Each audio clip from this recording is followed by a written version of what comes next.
जय जगन्नाथ सांग मैंने मुझे ममता मो हाउस वाइफ ममता ब्लॉग को आपण मानक बहुत सारा वेलकम जनाऊँगी। तो सांग मैंने यहाँ हूँ मोर फास्ट ब्लॉग।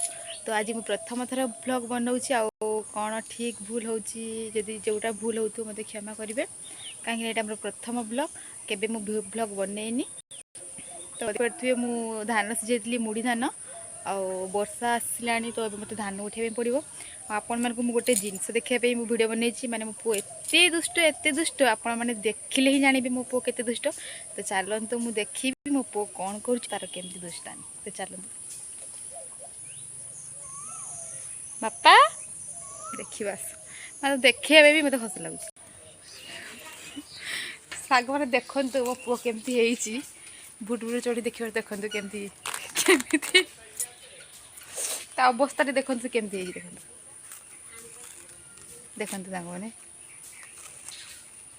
माने एमती दुष्ट पिला आप आगु देखी तो जो देखी मत कमेंट जनइबे। तो बाबा सीट को छिड़ी खाईगला सीढ़ी।